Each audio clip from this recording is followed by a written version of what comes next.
result. Well done, Manchester United. It's a Sheringham, and Solskjaer has won it! And it's saved it! United again! Renee! A magnificent goal by Robin van Persie!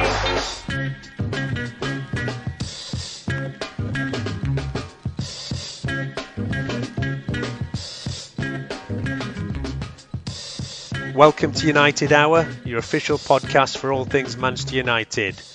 I'm your host, Nick. I'm Ashwin. And I'm Mark. Yeah, welcome back to Mark. I think it's been a couple of years since you've been on, right? Woo! Yeah, sorry, I wasn't applauding myself. I was, actually. Yes, 2 years. Not since the Everton away, where Fellaini gives away the penalty there at the end. So... Well remembered, yeah, and I think you gave him a bit of a blasting, didn't you? And now he's fucked off. It only took 2 years. I'm still claiming the win, but it's definitely my influence that definitely did that. So yeah, that's why you've come back, right? You couldn't face doing another podcast while Fellaini was still at the club. I felt really bad after blasting him so hard because I actually really liked Marwan. I thought he was really good, not as a player, but like just as an entity. But yeah. I'm sad to see him go, and his hair, his lovely, lovely hair. The hair already gone, yeah. You're already exactly, yeah. I think, yeah, he lost a lot for me when he cut off that hair, and I was always somebody who really defended him against a lot of abuse that he took, and thought a lot of it was unfair, and always thought that he was an important part of the squad, but yeah, not that unhappy to see him go now. I think he'd done his time. Yes. And yeah, hopefully my throat will hold out for the duration of this. I've been struggling a bit with that, and it's one of the reasons we've not recorded recently, but also because I've been away and the rest of this lot are an absolute waste of space and couldn't organise, the proverbial piss up in a brewery. But look, we're back here now. 4 matches since we last recorded, and unfortunately not 4 wins. But yeah, look, we can't really complain about where we're at right now, right? I was going to say. No. Still 3 out of 4 ain't bad. Yeah, and no losses, all looking good. I mean, yeah, we'll focus on the most recent matches. The away win at Leicester. It was that Burnley game where we missed that completely. That was really, if you thought about which is going to be the one, everybody had already been focusing on all these big matches coming and kind of taking for granted the kind of Burnleys at home and all. But yeah, that's often when you really do slip up. Also beat Arsenal away nicely in the FA Cup. And it seems an age ago now, but yeah, beat Brighton at home 2-1. But yeah, so like I said, look, let's get straight into these matches and think about the most recent game against Leicester, really. I mean, nice to get a clean sheet, but yeah, I thought possibly that we were a bit lucky to win this one. I mean, yeah, what did you think, Mark? I thought it was really weird because I'd gauged the reaction from the CAF and I watched it again knowing that I was going to be on tonight and not wanting to make an absolute ass of myself. So I did go back and rewatch it, and I couldn't for the life of me marry where the reaction was on the CAF to what the actual reality was on the pitch. It was just a bit weird for me. Like, it seemed not eminently comfortable, but you got to expect the home side who are in the top 10, no less, to have at least a couple of chances at their gaff. Like, Vardy, on another day, might have stuck one of those in, but it's not as if he's been in a great run of form recently. I don't think he's scored since New Year's Day or New Year's Eve, one of the two. So you'd expect them to have a chance or two, but other than the one where it was sort of like a bit of a, I think it was like a volley or something like that, or maybe the pullback as well, possibly to an extent, but that's a difficult chance in my book. So I wasn't really all that worried, to be honest. Like, there was a couple of airy moments from corners, but I don't know. I don't think we overtly deserved the win. I don't think you could say that 1-0 flattered Leicester or anything like that, but I don't know. I didn't think it was as uncomfortable as what a lot of people are making out to be. Yeah, look, it wasn't an awful performance, and you take any kind of away win nowadays. I think people are looking at kind of stats of how many chances they created versus how many we created.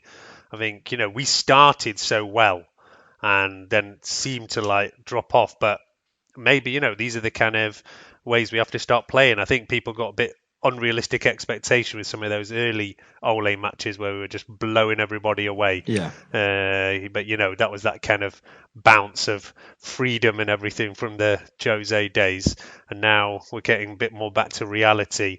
And realizing that look, sometimes you do have to grind out a win. Well, I think teams are starting to press us a lot higher too. Like I thought Leicester, they did really. I agree, because I agree with what Mark said, because first of all, Leicester, like, they're not shit.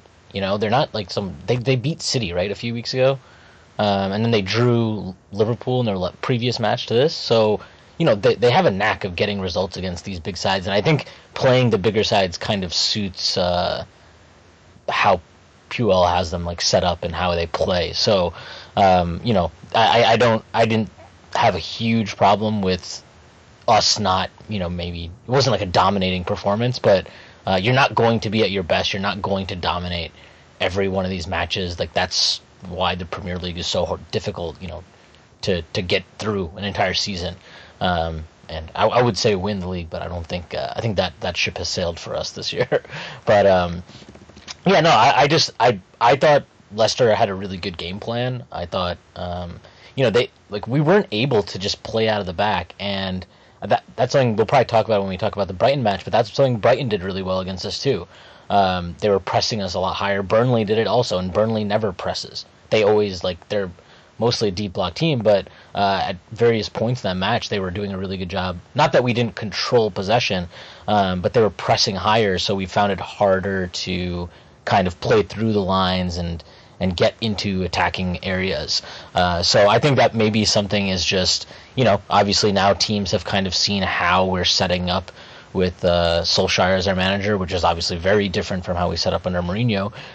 So now that, I don't even know how many Premier League, was it like 7 matches we've played with him or something? I don't know, 7 or 8. So there's just more. There's more on film, right, for them to look at and to analyze and then to counteract. Whereas the first few matches, they were just like, oh shit, United's actually like pressing higher. They're actually pushing the fullbacks on, and it was like this very shocking experience because, Mourinho had us playing like Darmian at right back and having him play, 3 at the back for no apparent reason, shit like that. So, I just think it's totally understandable, and there are definitely some things to be concerned about. Obviously, like Sanchez, like not playing well.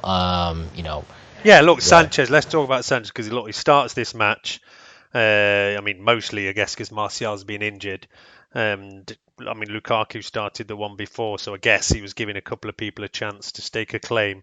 And for me, neither of them have done enough to be keeping him out of the team now he's coming back to fitness. But do you think Sanchez is improving? What did you think of his performance? I didn't. It wasn't good. It wasn't like, to be honest, I think he might just be better at this point as a substitute. That's when he's had his better impacts for us in general, I think, has been coming off the bench, maybe 25, 30 minutes left to give us a different option, change the game, however. Whereas, I don't know, it always feels like when he starts, it just feels as if he's pressing so hard to do something, and it just never quite comes off. Whereas, I don't know, when he comes in as a substitute, I think he seems to settle in better than what he does when he starts. I don't know.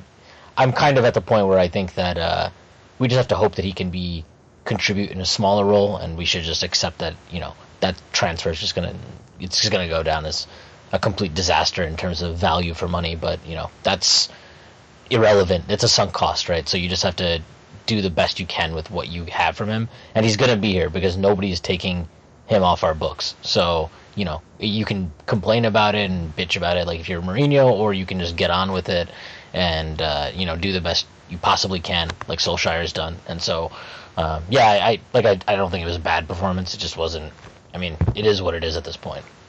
I would much rather see what Sanchez brought to the first 20 minutes of the game yesterday in the last 20 minutes of any other game. So I'd rather see him be an impact sub for say 20 minutes or so at the end of a game where he can get about players who are tired and players whose concentration levels might be dipping, much rather than him running himself into the floor for 20 minutes against people who are already at that sort of level of conditioning along with him.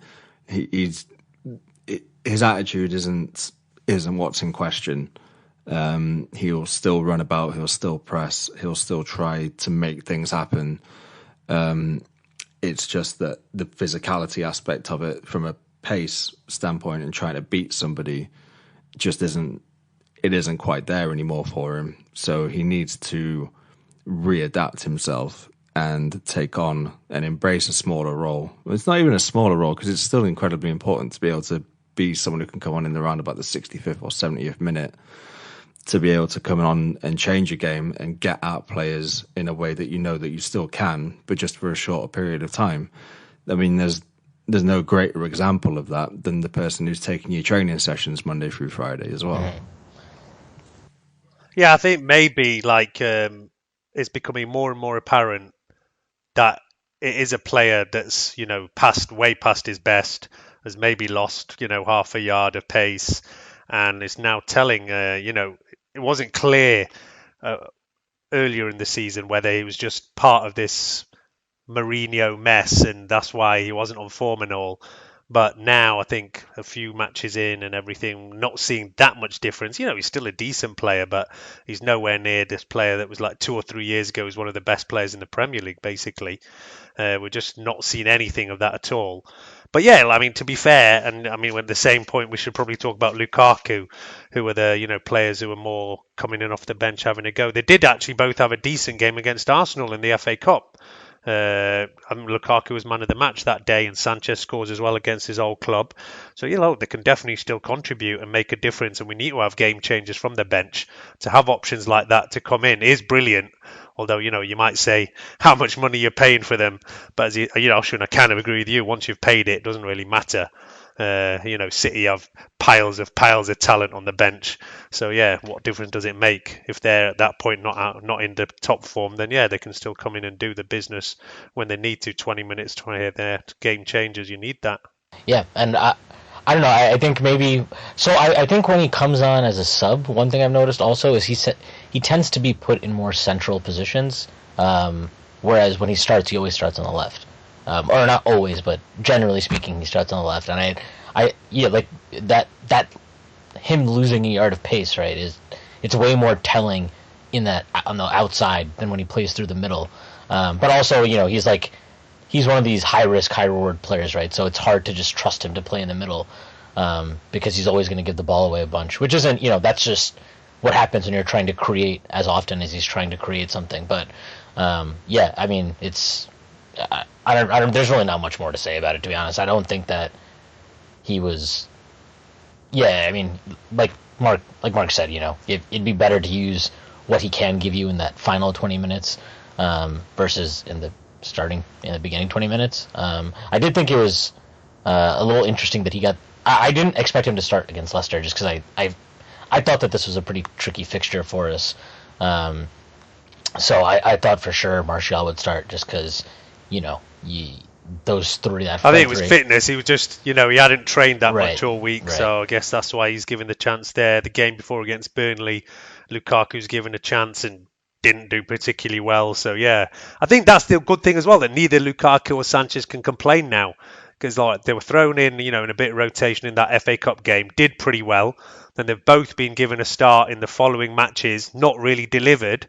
So for me, it's absolutely clear it has to go back to that Martial, Rashford, Lingard front three, which I love seeing, as I talked about before in the last pod, that seeing those three young guys, two of them from the academy, is just, absolutely everything I want to be seeing in the team at the moment. And yeah, they can't complain. They've had their chance, haven't taken it. And so, yeah, they'll have to go back to the bench, wait for injuries or late subs and see what they can do from there. Let's talk about that. Go on. Sorry, just the last word that I just sort of came up with just there. Lukaku is in a bit more bother, I think, and he needs to really buck up his ideas, because there's a spot open for him if he's willing to embrace that inside right role, which he played to really good effect against Arsenal. I think that's where his future lies in this team, but he needs to embrace that role. He needs to slim down a lot and lose a lot of that muscle that he's carrying, because he needs to be able to get his cardio up, essentially, because you can't be charging about in the way that someone like Lingard does when you're the size of Lukaku. Just the last thing on Sanchez, if he is going to start, it should be in any game where we decide to rotate Pogba, because Sanchez and Pogba are just occupying the same positions creatively, and Sanchez offers nothing in behind for Pogba to try and find. So if there's going to be any sort of situation whereby Sanchez needs to start, it needs to be when we're rotating out Pogba. Yeah, and that's not really happened yet at all. I mean, obviously at some point he'll have to. He can't play every single game. I kind of know what you mean. Like, Sanchez has always been used to being the number one creative force, and the whole team, Arsenal revolved around him. And now I think he's struggling to kind of fit into a system where it's not all about him, and it's not just all, give Sanchez the ball and let's see what he can do. Yeah. And that's the kind of adaptation he has to make there. But yeah, interesting point on Lukaku, because we talked about this on the last podcast. I think it was Alex who actually said, that maybe Lukaku could play this more kind of wide right role, because we've actually seen him put in some really great crosses, and he had a good assist in that Arsenal game. We kind of didn't expect it to happen, really, but he's been given that go there, and like I say, he was man of the match in that game.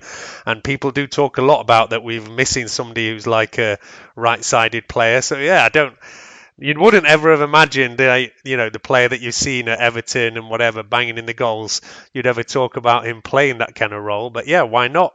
He does seem he could have the attributes if he can, like you say. And he is supposed to be a super fast player.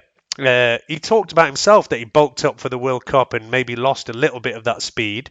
I think we were all moaning a bit that when he came on in this game, you just saw the difference, that he just doesn't move enough.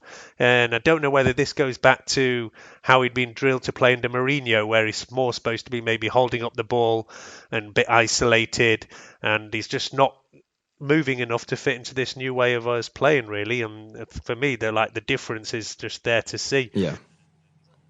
His movement is one thing, and then he doesn't take players on anymore. Like, I would say in the last however many matches I've seen under Solskjaer, like, I can't remember. I still just cannot remember the last time he had space to run at a defender and just skin them. Like, he doesn't do that. I haven't seen him do that in so long, and like, he's carrying too much bulk. That's it. He's just carrying far too much weight, and it's all muscle weight. Fair enough. Yeah. Like, he's probably got no body fat on him whatsoever, but weight is weight at the end of the day.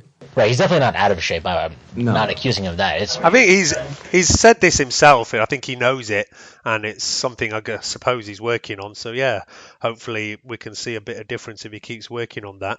But look, let's talk about that goal against Leicester, because there wasn't actually a lot of talking points in this game. No. But that was an outstanding goal. I mean, that Pogba pass, which is just a first touch and just immediately the exact perfect ball, beautifully taken by Rashford, and you just see these players who are now hitting the same wavelength again and again. And it's just great to see. I mean, which was better, the ball or the finish? What do you think, Marcus? I thought the ball. The finish. I actually think the pass. I would give it for the pass personally. The pass is great. Don't get me wrong. The pass is absolutely fantastic. But the touch from Rashford to set it, like, it's a great ball, but it still needs that touch to set it. And the finish, it had one of those, like, when you watch it back live, it's got one of those satisfying sounds where it hits, like, the corner, where the side net meets the corner, like, at the back of the net. It's got that really satisfying snap to it when the ball hits the back of the net. Oh, I rewound it 3 or 4 times on the basis of that sound that it made alone. And so I'm going with the finish, but that's not to discredit the pass, even though the first touch was poor, according to Souness. That's what Souness said? Yeah. He did give him a lot of credit for the second touch, to be fair, but but still, pull your head out your ass. But look, that pass from Pogba, it's just like absolutely perfectly weighted, and it's nearly first time for me. And I said it's like probably because I expect it of him at this point. well, that's the thing. Like I've said, I think he is the best passer in the Premier League. I don't know what other who's up in competition against him for that. I mean, I De know there is Bruyne. obviously. Yeah, there's De Yeah. Bruyne. City have also got people like David Silva, but they're not people who are going to make that kind of pass. They're much It's the more range. on the ground. Yeah, his range they'll- is better than anybody in the league. I don't think it's close, to be honest. He had one on about, I think, 30 odd minutes or so where he turned and smacked it all in one motion and set, I think it was Sanchez off down the left or Luke Shaw, but he just turned and hit it in one fell swoop, and it was absolutely glorious. Like, just passing range is just, it's out of this world. Like when he's and with both feet too. That's yeah. what's amazing about it. It's like, because there are a lot of guys that are really good at passing with just their right foot, or like even David Silva. Like you just brought him up. That's a good. He's obviously excellent at a lot of things, but he's extremely left-footed, right? Like he's not going to play a cross-field pass with his right foot. I don't even know if he dribbles with his right foot, to be honest. But Pogba is just his two-footedness it's something. It's special.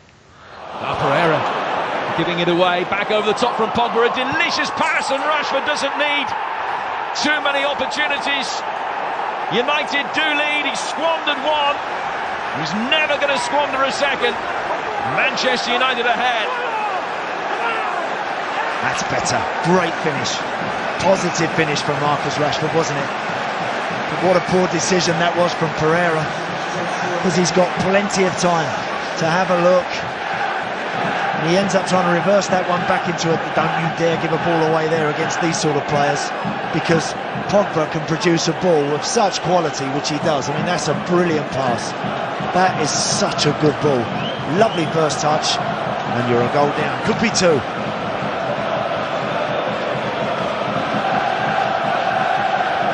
Yeah, I mean, yeah, definitely. For me, the only person I even comes to mind to challenge that kind of range is Paul Scholes.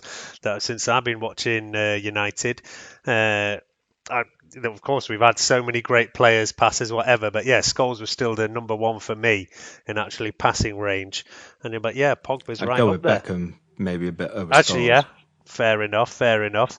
Beckham was more for kind of crossing as well, like pinpoint accuracy coming in from wide angles. Well.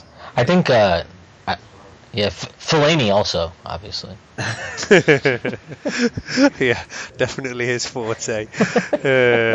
Who's his competition? Is his competition like Fred or McTominay? Because I might take it. Fair shout. But yeah, look, as I said, there wasn't a great amount of talking points in this Leicester game, and we've got several other matches to cover. Unfortunately, the other game after that brought the end to our winning run. And yeah, who would have expected Burnley at home? But like you say, it always tends to be these kind of matches that we struggle in. It was the ones that undid Mourinho. It was also the games that undid Van Hal in the end. When your Norwiches and Southamptons come and you don't make it. So yeah, Burnley have actually given us trouble before. To be fair, I think wasn't it just last season that we were like 2-0 down to them and needed a couple of late goals as well. We've drawn them 3 years in a row at Old Trafford now.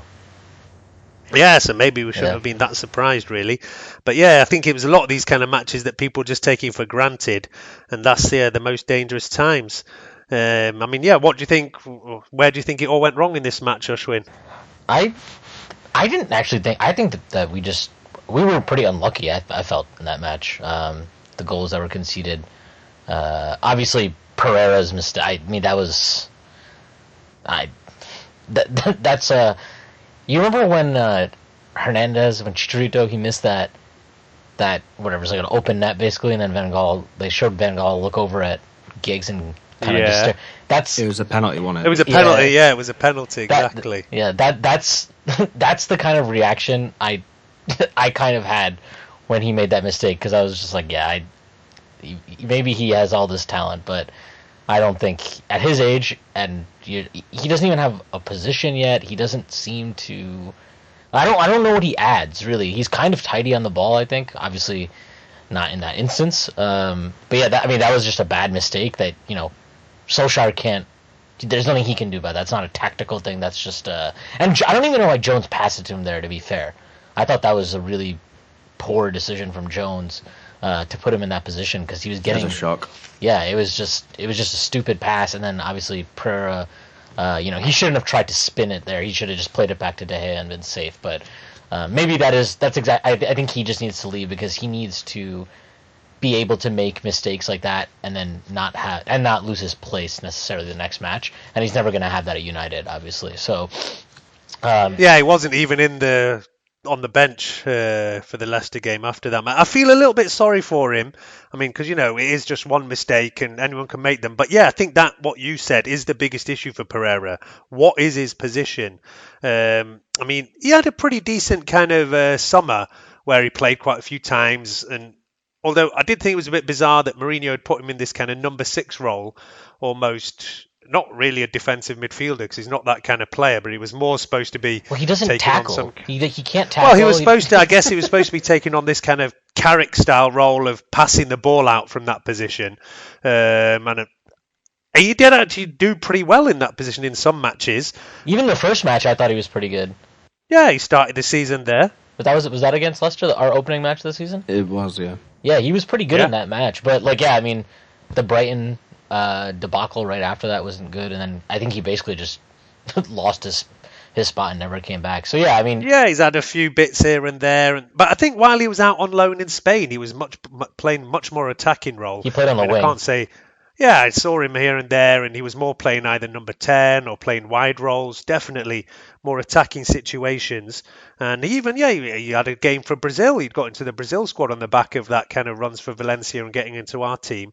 But yeah, I'm not really sure where he fits into everything now. I mean, I know, Mark, you follow a lot of the youth teams. I don't know how much you followed Pereira up to this point and what you thought he was going to be and whether you thought he was one who'd make it or what position. Yeah, he's kind of been he's kind of in the same boat as like an Adnan Januzaj in a sense that Van Gaal, for whatever reason, just did not trust them in the first team, or kind of knew that they were too good for reserve team football, but never thought that they were going to trouble his first team squad. And I think it's a shame for the pair of them, to be honest, because Januzaj would probably answer absolutely every question that we have right now on the right-hand side in terms of suitability, maybe rather than the actual ability. But a player like that would suit us down to the ground right now. And for Pereira, we need strong midfield depth and someone who can rotate with Ander Herrera. And he's got absolutely everything in order to be able to do that, other than just the ability to take what you see of him elsewhere and stick it on the pitch when he comes to play for Man United. I've no doubt that if he goes somewhere else, then by the time he hits 26, 27, he'll be one of the better central midfield talents out there and someone who would be helpful in and around the squad. But I think the boat's probably sailed. The ship has sailed on both of them now, I think. But Pereira especially was quite disappointing, not just from him, but also in the way that he wasn't developed. There didn't seem to be any sort of coherent plan for the development of him or Januzaj. He came in at like a pretty. I mean, I think that that was just an awkward time for a lot of the players in the squad, right? Because we were like, it was like Moyes, and then Van Gaal came in, and then Mourinho. There's no coherent.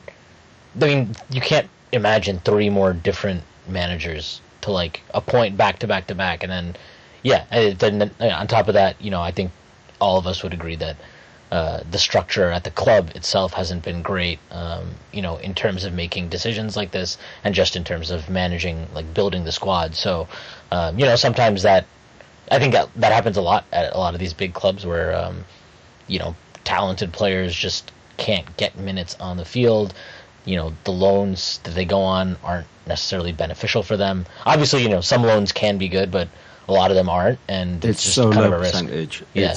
The entire paradigm needs to shift on how big clubs think about their young talents in the terms of stockpiling them just so that smaller clubs can't have them.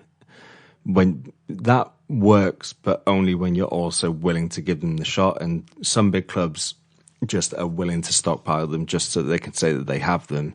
And so they can say, it's like, oh, yes, look at our academy. It's just something that perpetuates itself. It's like, oh, we win all of these cups at academy level. Isn't our academy so great? It's like, no, because that's not the purpose. The purpose is to get them into the first team. And that's something that I do like about having someone like Nicky Butt as the head of youth development, who sort of turns around and says, well, if you're not in the first team by the time you hit 20 years old, then you're not going to make it here. But they still try to develop players in order to be able to get them, if not into our first team, then get them into our first team down the line. And that's why so many of our lads have a good stab at it.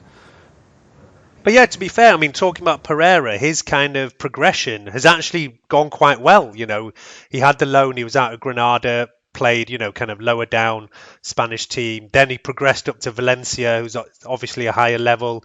You know, still played regularly, and then after that, he's come to us. I mean, he's actually one of the few who's had an actual successful loan system going on for him.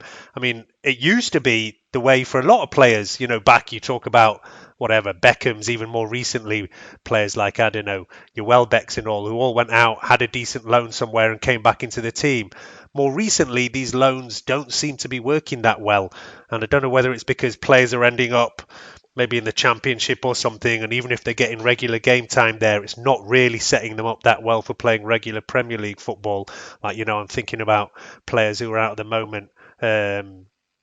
What's his name? I've just forgotten his name now. Yeah, exactly, Tuanzebe. Whereas, yeah, we do have Fosu Mensah, who's over at Fulham, but not getting much of a game now all of a sudden.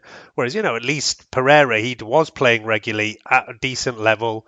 And then after that, you've got to give him a chance. And this season is his chance, but I guess he's not really taking it. And his chance should have been two or 3 years ago, though. It's like, what benefit did bringing in someone like Bastian Schweinsteiger to put ahead of him, like, what did that honestly give us other than just 150, 160k a year, just a week, just going out the door? Like, and most of the time, Schweinsteiger wasn't even there.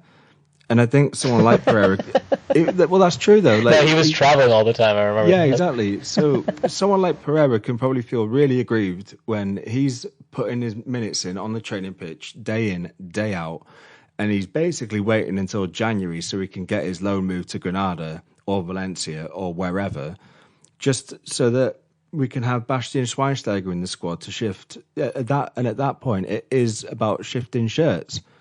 Just so that Van Gaal can have someone that he used to manage in the squad. And this is a man who's meant to be, you know, a beacon of youth development and, you know, pathways to the first team. And he's just put a fucking pylon there. He'd rather play a pylon in midfield rather than a young, hungry player. Like, you can get fucked with all of this. Van Gaal did a lot for the youth movement. Van Gaal was a creature of necessity. He leaned on the youth movement because he fucked up our fitness program so much that he actually needed to, and he had so many injuries that he needed to fucking use them. He wasn't great at it.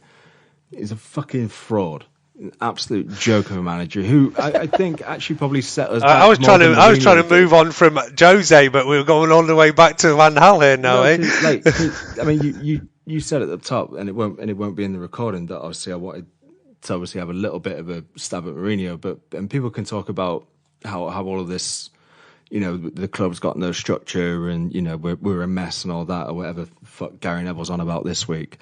But Van Gaal has done most of the damage, I think. Probably more than Moyes I'd probably rate him worse than Moyes. FA Cup win aside, he's wasted two really, really good talents there that could have seen us forward in two positions of real big need at the time.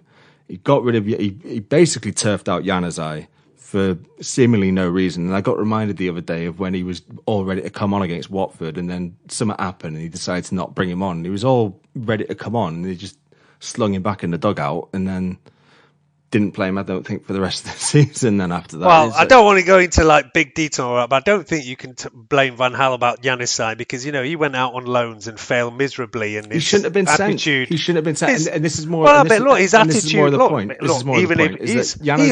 He had big chances. He's gone out to a big team like Dortmund, and 2 or 3 different managers were questioning his attitude. So that player's got to look at himself. He was a first team regular at Manchester United. and all of a sudden he's being turfed out to Dortmund. Why? It would Because, knock my he didn't confidence. he didn't fit the new guy's way. Didn't fit the new guy's system. That's up to him. But I mean, look, as I said, I think maybe we'll get into this one after we have a bit more chat about the youth system and all on a future show. But yeah, I think definitely we should have a big chat about that because I know it's something you're very interested in. Look, while we're on that topic, we might as well go and just mention we did have a couple of questions from a few of our listeners, and on Red Cafe, I think Holocene was asking, and he'd actually mentioned you, so I said, yeah, good timing to get you back on to talk about our academy at the moment and which players are coming through. We were talking about that before that happened as well. That isn't just they rolled me out just because he mentioned it in the No, we were lining you up anyway. It was just a good coincidence. But as I say, look, I kind of just take notice of players when they end up in the match day squad. So obviously Chong, Gomez, Greenwood, Garner, these are the kind of names we've seen this season. Even, Mourinho, who wasn't ever applauded for giving youth players a chance, did give some of these guys at least bench time, if not enough minutes. I think we saw Chong come on just a couple of weeks ago and get a few minutes there, which was nice to see. But apart from those four names, are there any other names that we should be who are bubbling under, who we should expect to be seeing in the first team squad before the end of this season? Yeah, so for me, Josh Bohui. I'm a massive. I don't know if that's how you pronounce his name. I've probably heard it a million times on commentary, but I'll say it however I want to say it because I'm an Englishman now. Josh Bohui, he's very good. I do like the look of him. He's very pacey. From what I've seen of him, I could be seeing him wrong, but he seems very, very good. He'll be an outside bet, I think, given the amount of sort of striking talent and forward talent that we already have, though.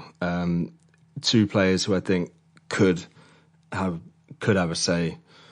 Ethan Laird, who Ollie Solskjaer mentioned him in one of his press conferences recently. He's a young right back.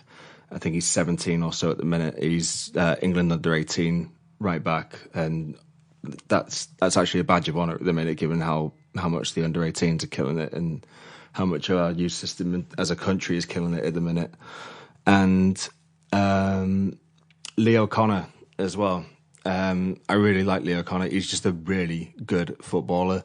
Like he can play absolutely anywhere, centre back, right back. He could probably do a stint in central defensive midfield as well. He's got that about him. Just has something about him which just says he's a good footballer, and he should. I would hope that he would get a stab at it at some point. Maybe if there's sort of a dead rubber at the end of the season, maybe. But I'd definitely like to see Leo Connor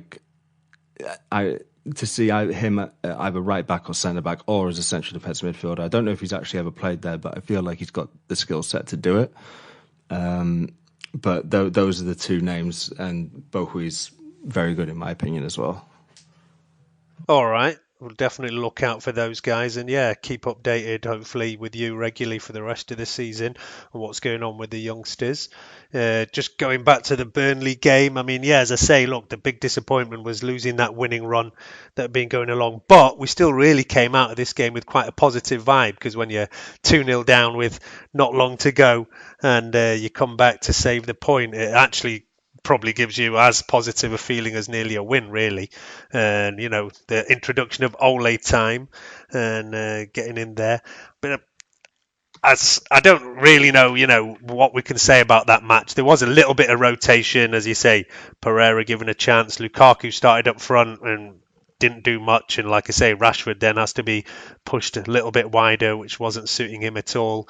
And it's just one of those days, I guess, and it's not all going to be plain sailing. But if we then look before that match, we rolled on in the FA Cup, and that was another big test. Last time we recorded was supposed to have been when we talked about Ole's first big test, and it was playing against Tottenham. This Arsenal game away was the next one, but really it just felt like doing Arsenal like we always did them, really, on the counter-attack and finishing them off. As we talked about already, Lukaku was man of the match that day. Sanchez got his goal as well, which will piss off the Arsenal fans no end. So it was worth it for that at the very least.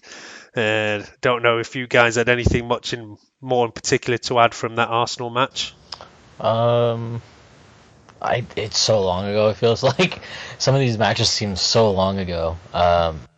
Yeah, that is always the problem when we don't record for ages. But it is sometimes nice that, you look back and look at a period rather than just focusing on analysing a specific game too much and talk about how players are progressing, who's had a pick. I mean, I know we've already covered a little bit of how, Lukaku actually had a good game that day out on the kind of right-hand side. I really loved how Solskjaer talked about our approach to that game, and just like he kept bringing up all the. I mean, I feel like that game was so many matches. There was just so many matches exactly like that against Arsenal that we've played before, right? Where they have the ball, and then we score. Like it was so satisfying to beat them, at the Emirates in exactly that fashion. It made me very happy. It was perfect. Bailly was really good. Yeah. I think he had a really good game, considering obviously that he was being sort of thrust back into it. He had a pretty good game yesterday as well, I think, all told. But Bailly was one of the standout performers for me against Arsenal. I thought he was solid. He's actually been really good in every match under Solskjaer. He just got a red card like an idiot in that first appearance. But even before the red card, I thought he was really good. I think his heading has improved, it seems like. I don't know, maybe that's just... I have no statistical basis for that at all. You're going to get murdered for that, man. No one's having that. I think it's better than what it was. I'm not saying it's good. I'm saying it's better. I agree with you, but it's definitely not... It's going to be a stick to beat him with until he exemplifies world-class heading ability, and someone eventually will then turn around and go, oh yeah, his heading's all right now. But yeah, so do we think that Lindelof-Bailly is now the first choice partnership? Absolutely. Yeah, it should be. It has the most value for us, right? Like, we should be finding out if they are, because if not, we definitely need to buy a center half this summer. But, we know Jones isn't. We know what Jones and Smalling are, right? Like, they're known quantities. Bailly and Lindelof are young enough where they can develop and be your center half partnership for the next 5, 6, 7 years. And, you can use money that maybe you would have earmarked for, I don't know, like Koulibaly or something, and address other areas of the squad that need to be addressed. So I think they should absolutely be the partnership for the rest of the season, as much as possible anyway. You say that Smalling and Jones are known quantities, but the only thing that anybody really knows about Smalling and Jones is that you have absolutely no idea what it is that you're going to get from either of them. I think Smalling has actually been pretty decent for last year or so. Before that, I would have kind of agreed with you. A ball. He doesn't know how to receive a ball from a pass.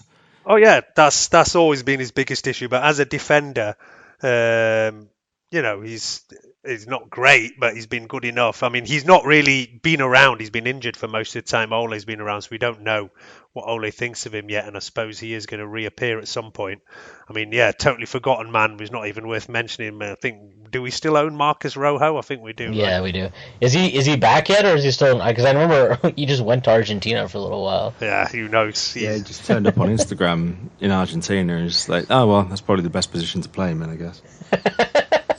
But yeah, I mean, slowly we are going to need to have a bit of a clear out of these lot. Like, this season we have seen Daley Blin leave. Obviously, Fellaini's just left.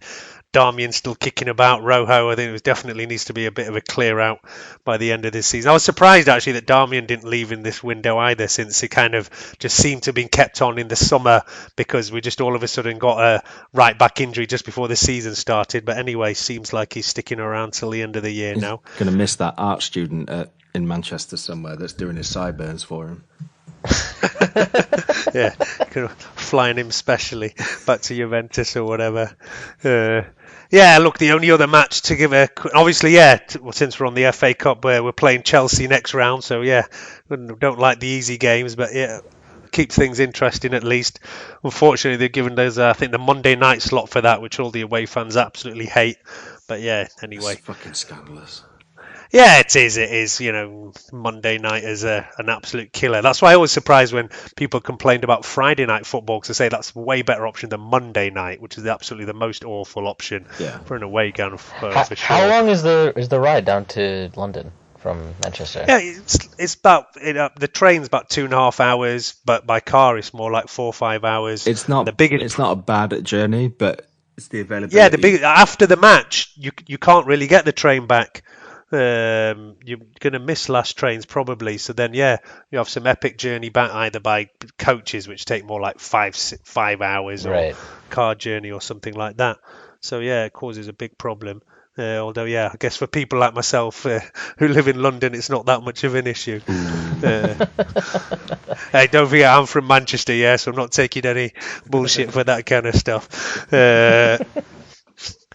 But we are going to have this absolutely epic run of games coming up with PSG, Chelsea, Liverpool. So the next month or so is really going to, look, this is what we want. But this is going to actually test now what Ole's made of.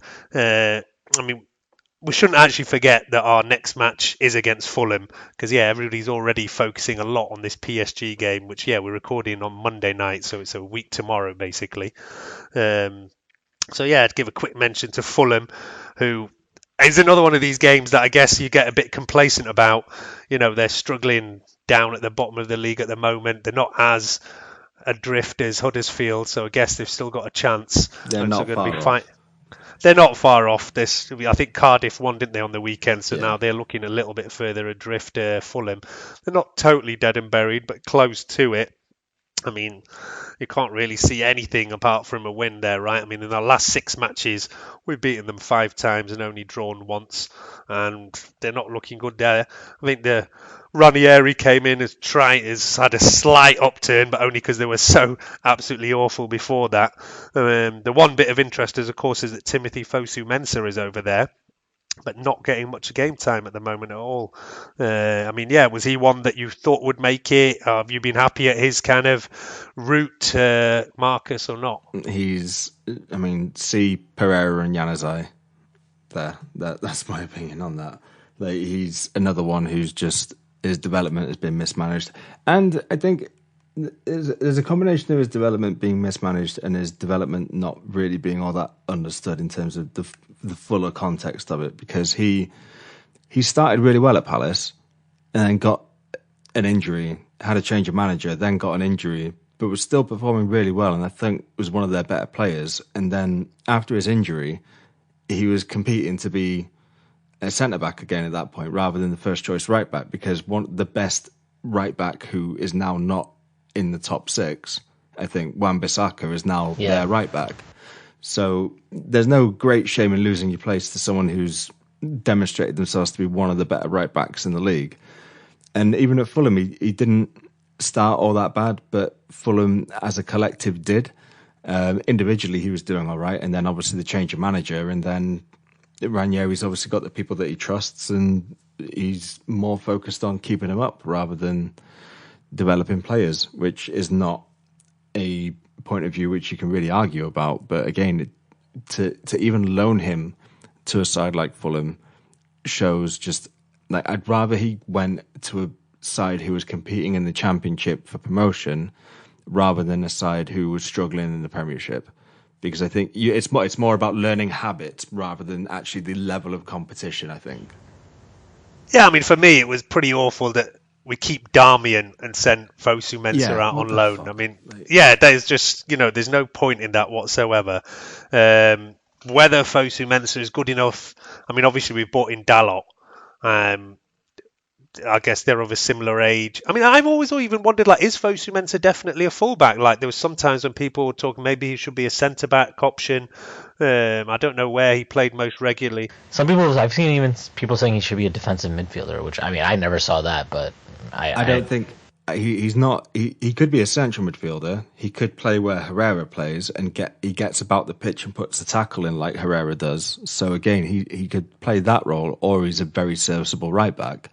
Centre back, he might be a little bit too rash for. I think he might charge. I think he's probably prone to maybe just charging out of position if he's playing as a centre back. But he's another one. He could still make it here, but he needs. He would be the beneficiary, I think, of a mass clear out of sort of people like Jones and Valencia and Darmian and Young. And even Fellaini now with him going, and if Pereira goes, then Fosu-Mensah would stand to benefit directly from that as well. Because he can cover so many different positions, he is the perfect 7th sub on the bench. You can pick the other 6. You got your goalkeeper and the rest of them, but you could have someone like Fosu Mensah and carry an extra attacking option as well, because he can just cover so much over the pitch and do it all serviceably well. Yeah, that kind of, we've not had that somebody like since John O'Shea or somebody who can just play like all over the place and cover. I know exactly what you mean, those utility men.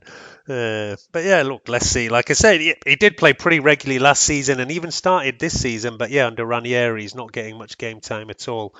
He did do well when he came on at the weekend, I thought, as well. He only got, I think he maybe got about 20 minutes, I think it was, but when he did come on, he did have a good run of it, I think. He didn't do anything to embarrass himself, and he could have only left Ranieri with a positive opinion of him as his. All right, so we might we might see him start against us then. Well, he can't, can he? Because of the rule. Is that still a thing? Oh, yeah. I don't know, actually. Is it a rule? I don't know. Yeah, I keep forgetting about that. There was a while when these players called, and then there was a while when clubs had to agree it, and now I don't know whether it's now officially not allowed. I think as a rule, I think it's just not allowed, as I think there was, for some reason I always think of Ben Foster and Watford when we used to loan him to Watford all the time.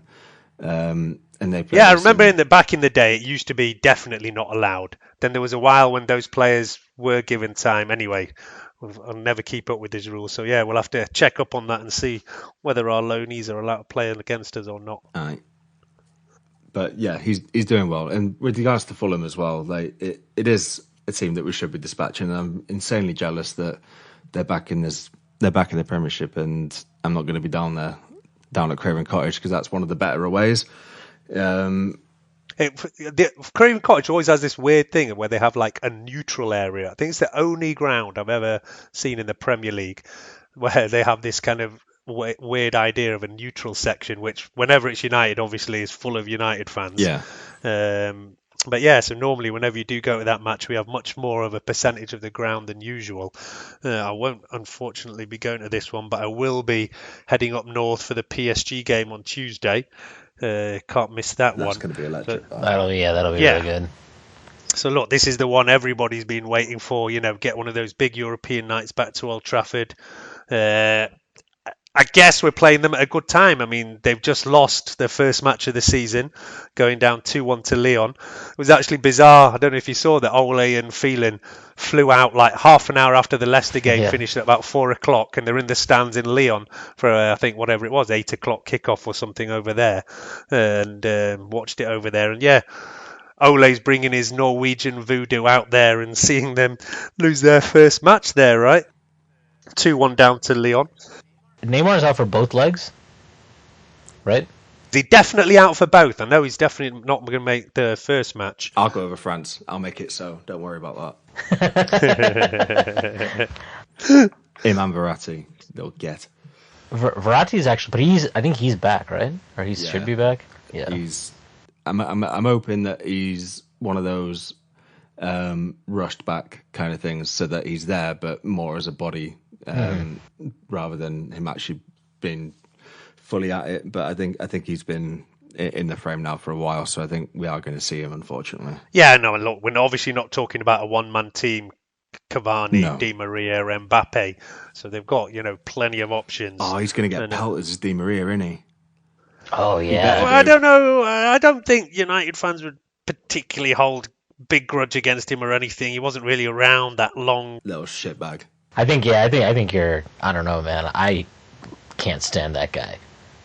I think he's a snake. Yeah, fair enough. You got robbed and all that, but he did kind of snake his way out. I think towards the end. He just fucking used that as an excuse to get out. That's my. Yeah. I think he wanted to leave Madrid. He wanted to go to PSG, but PSG didn't go in for him that summer.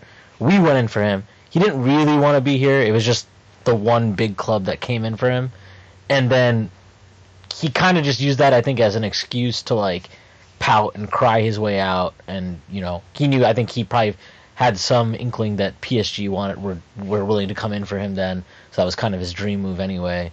So I don't know. I can't stand that guy. I think he gave up to me. That's unforgivable to me. To lose your fucking place in the team to Ashley Young, like at that position at that age, that's unforgivable. It's just that there's no way. I remember watching him at Madrid. I watched him at PSG since he's obviously a very good player, right? We know what he can do.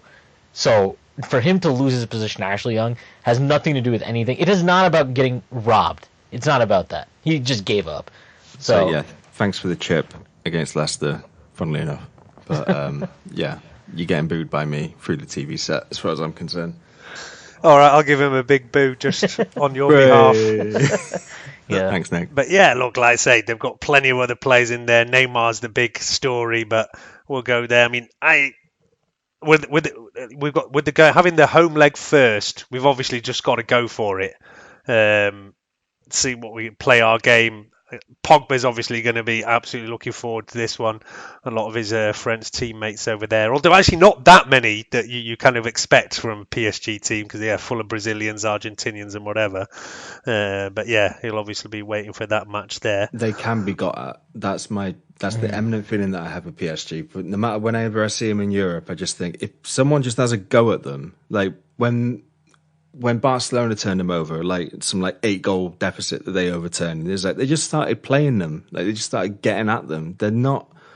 I don't consider them a mentally strong team at all. They seem like they can be got at, and I think the first leg in this instance actually works in our favour.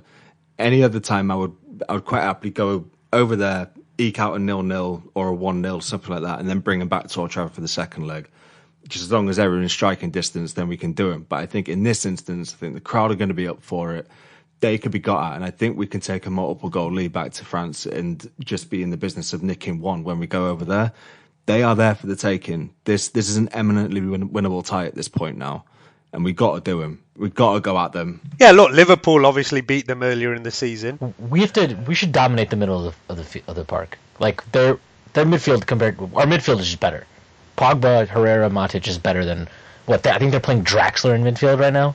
Like, they're just looking for body. I think pretty sure against Lyon they started Draxler and Marquinhos in the midfield. So if there's ever a time to just go for it, it is definitely in a match against them, because I don't think they. Yeah, I don't. To me, I think that's like the clear advantage we have in this matchup. I just can't see how we should not be controlling the match in there. So it is tailor-made for Pogba. It is tailor-made for Pogba, and if he's carries over the form that he's been exhibiting in the league in that PSG game, we get Rashford and Martial and Lingard firing. I'm gonna stick my neck out on the edit. Neck out on the line here. Like if we get those four in the side and Pogba clicks, I think we can stick 3 or 4 past these without a reply as well. I honestly think we can win this in the first leg. Hey, well, I'll be happy with that. I'm not expecting it to be that easy. I'll be happy to take any kind of win. And even if we took a draw away to Paris, I would think we could still do a job over there.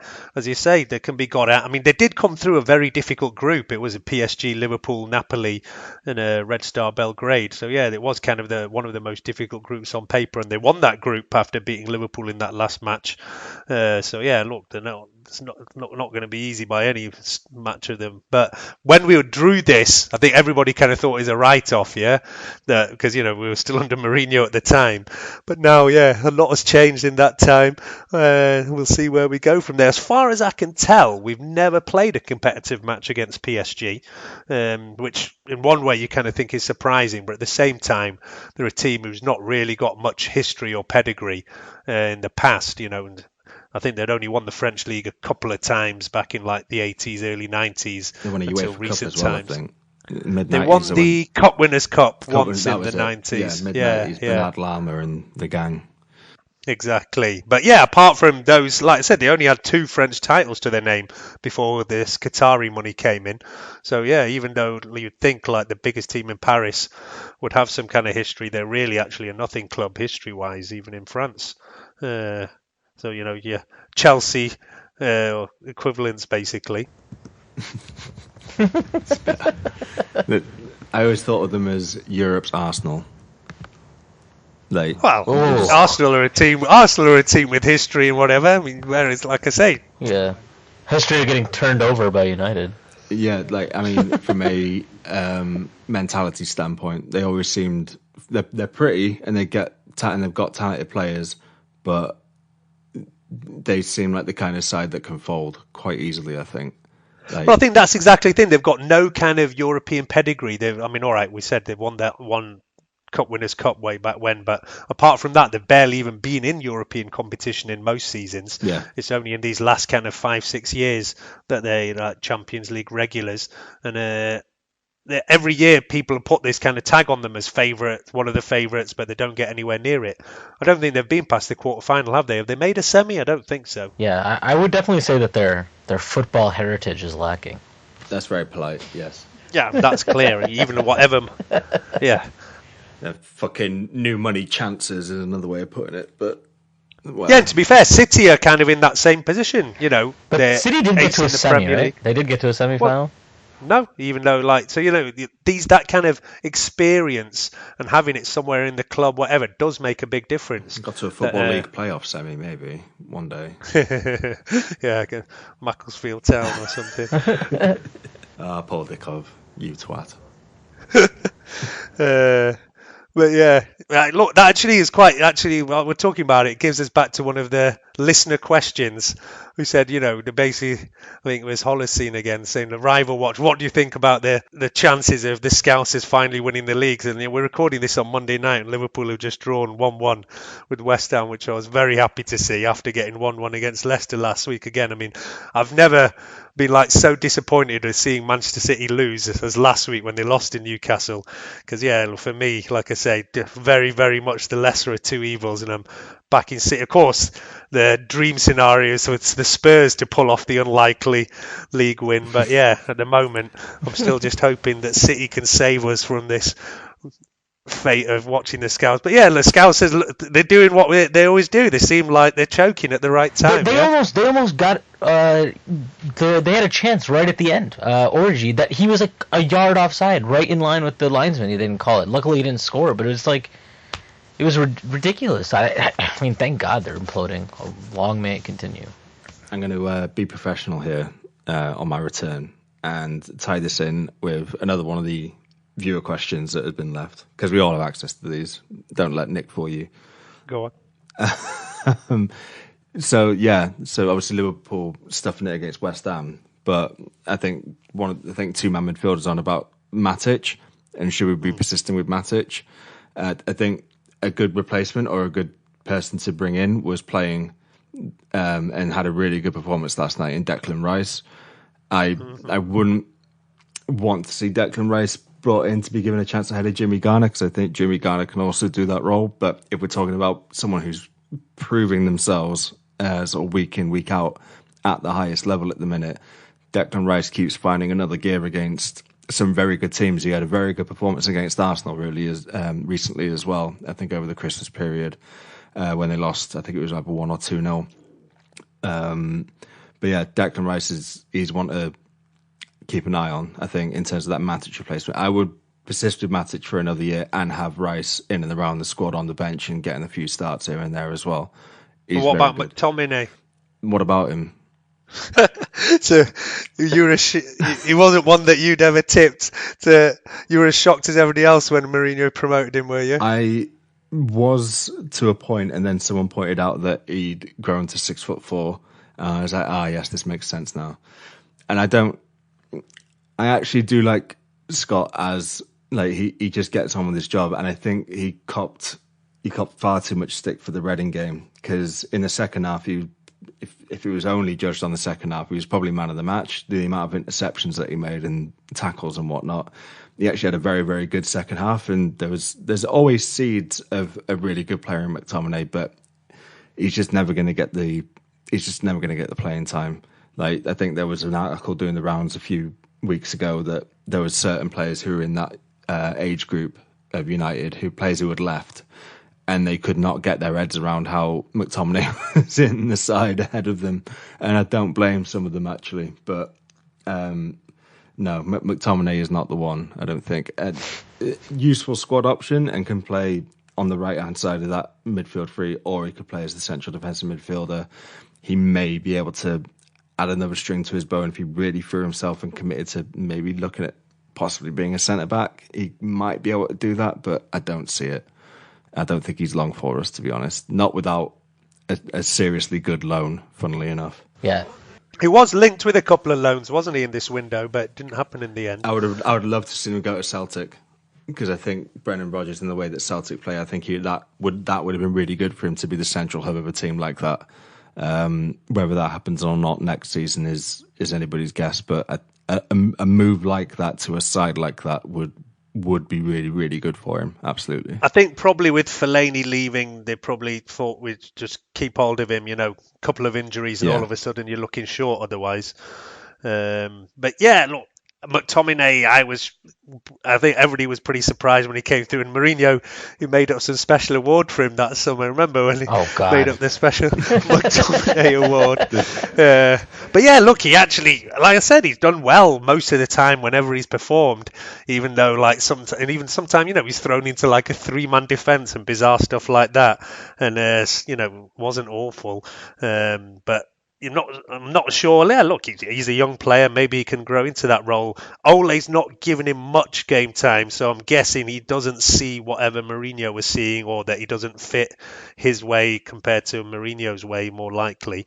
But yeah, look, it's still early days for McTominay. We'll have to see where he goes from here. But maybe I'd say, in the summer, a loan deal somewhere, playing regularly every week, somewhere or another, we'll see a bit more from there of what exactly he's about. My dad turned around one time and said, Scott McTominay is Darren Gibson without a right foot. All right. So, if he could be more Darren Fletcher, then, we would obviously be ecstatic with that. Absolutely. But he said he's Darren Gibson without Darren Gibson's right foot. Yeah. That was it. Yeah. All right. So I think one other question we'd had in, which, it's a recurring theme, but since you've not been on for ages, Mark, it's the whole Ole versus Pochettino question. And it's been very interesting to follow Spurs because, we talked about their squad depth and we said, let's see what happens now that Kane's gone. And first it looked like they were going to have a bit of a wobble, but then they've actually pulled out some pretty decent results even without them. Son came back slightly earlier than expected from that Asian Cup, which bizarrely was won by Qatar. I don't know if you saw that. First ever trophy win for them out in Asia. But Son's come back, made a bit of a difference. And they seem to have survived even without a couple of big name players in there. And still kind of in contention for the title, really. They're not far off. They're 5 points still back.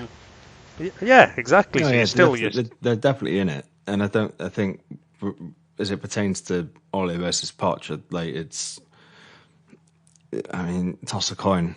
You're going to... Ole's showing more and more with each game that I think he's cut out for it at this level.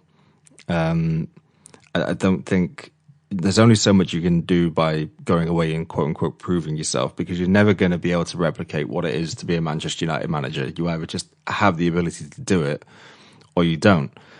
The Mourinho CV indicated that should be everything that a Man United manager could be, and he was crap at it. He was absolutely shite and abject, and just has people questioning now whether or not he's actually cut out to be a football manager at all. So some people have it and some people don't. Some people get it, some people don't. And Solskjaer gets it and he's capable of doing it. So I'm happy with him and I'm happy with Pochettino. I don't think there's anybody who could seriously say that they could be disappointed with either one as an appointment. My personal feeling would be save the 50 million that you're going to have to pay Daniel Levy and go and get Koulibaly and give Koulibaly to Solskjaer, and there you go. Just do that instead, rather than shell out the 50 million on Pochettino and then come up short in the summer and have Pochettino try and teach Chris Smalling how to pass a football, because he's a good manager, but he can't work miracles. I just really don't like. I know that obviously, I'm never gonna argue that Tottenham is financially competing on a similar, even close to a level of United. I mean, forget United, not even Arsenal. Really, they just don't have the same financial power, or even Liverpool, any of these clubs. They're punching above their weight, and obviously a lot of that is down to Pochettino. I think he deserves. I mean, he gets a lot of credit, which he deserves. I have no problem with that, but I do have a really big problem with his comments after these cup losses. I don't really understand.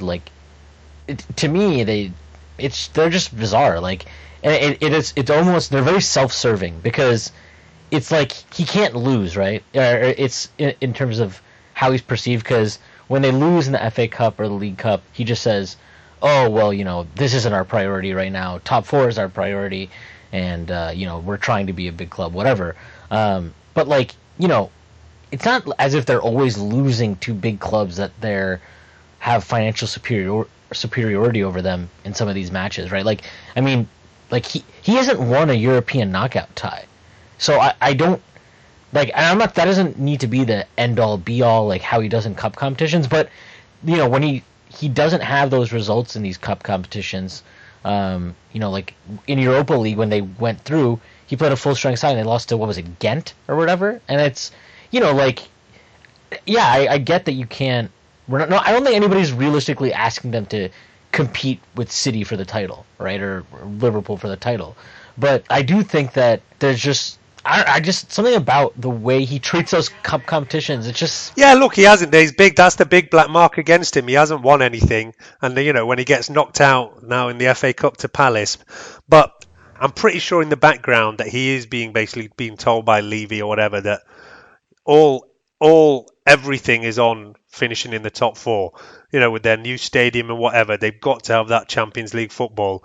I think he's basically been told that, listen, the cups and whatever, we're not that bothered about it. It's got to be all in. And especially when they've got a few injuries. I think, he rotated a lot for that cup game against Palace that they lost. I totally get that. But like, this isn't the first time he said this, right? And it's not always when he has an understrength team. He said this before. He said it last year before our match against them in the FA Cup semifinal.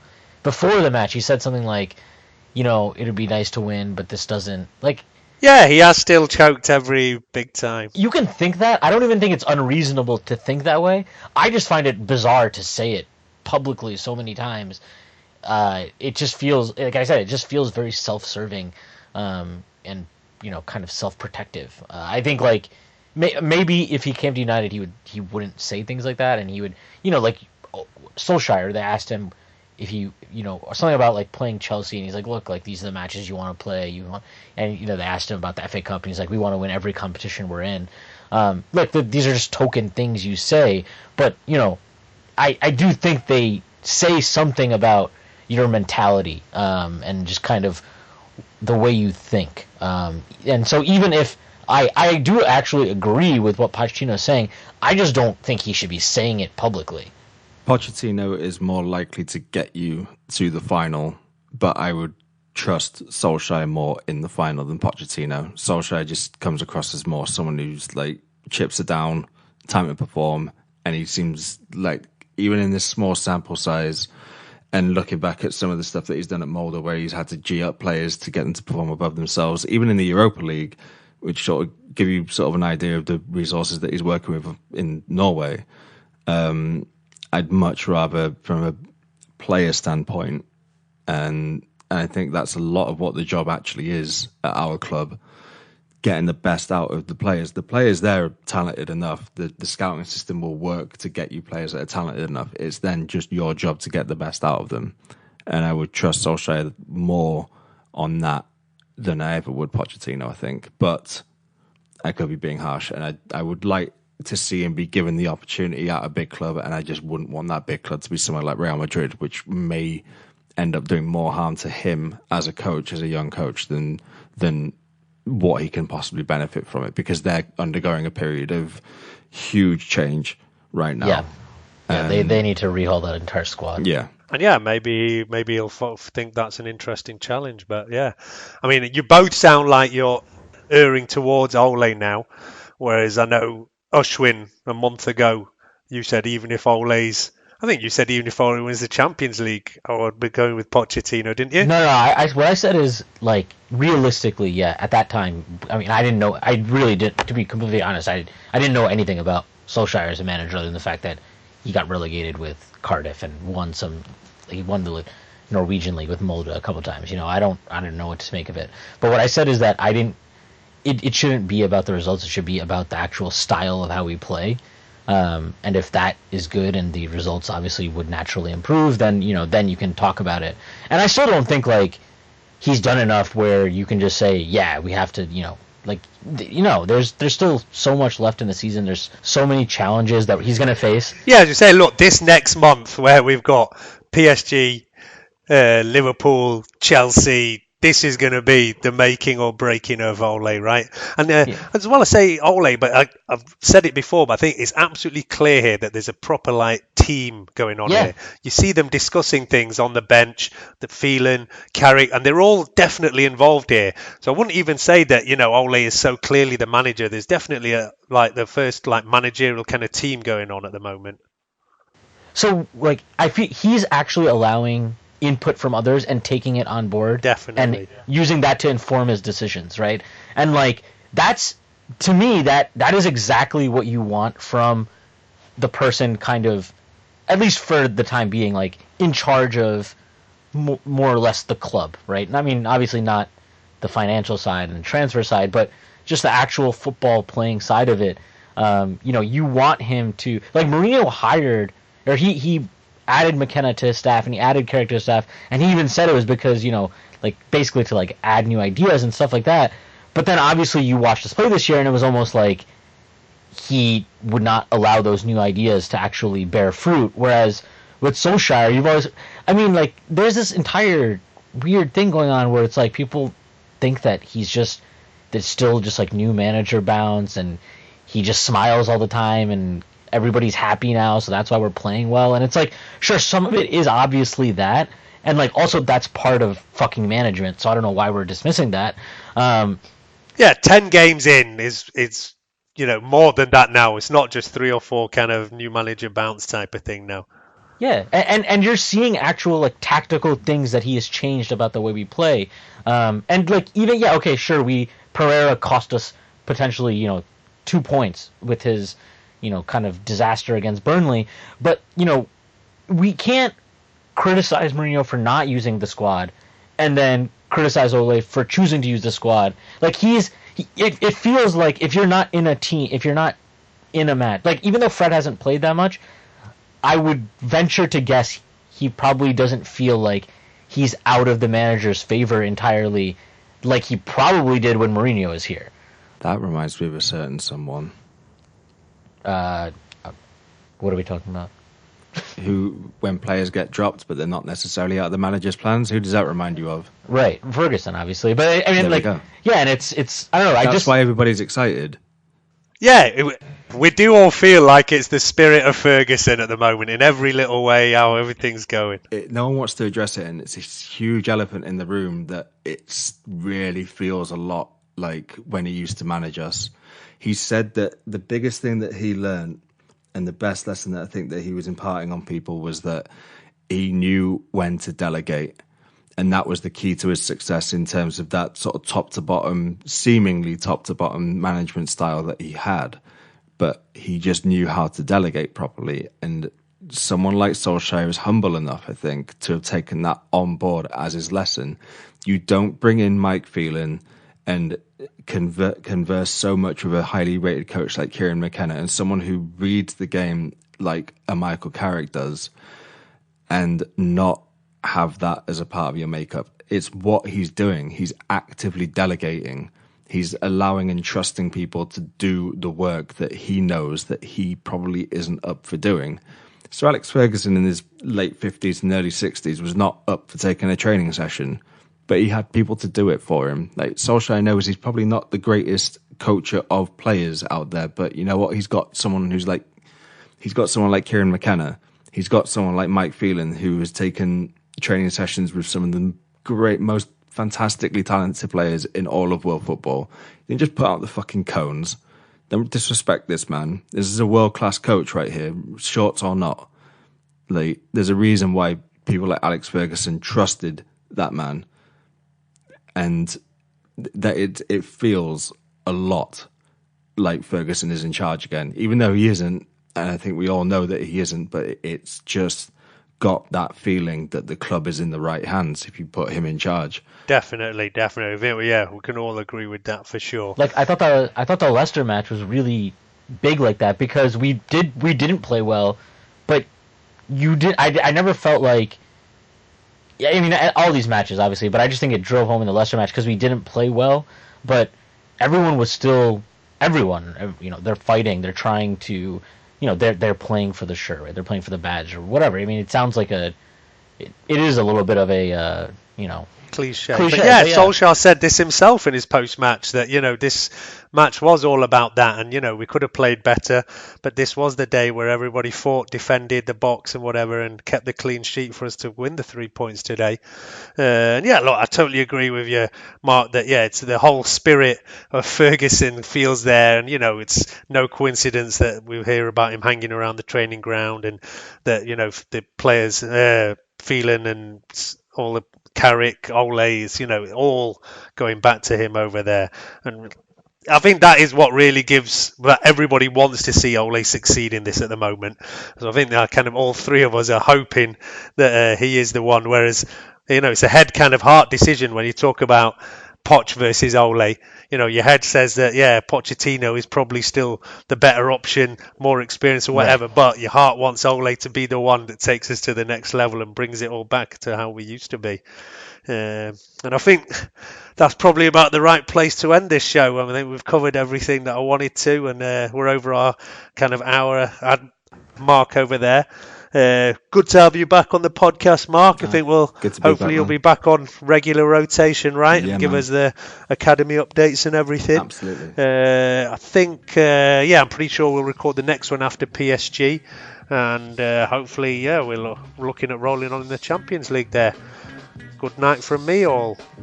Good night all. Yep, good night. Peace.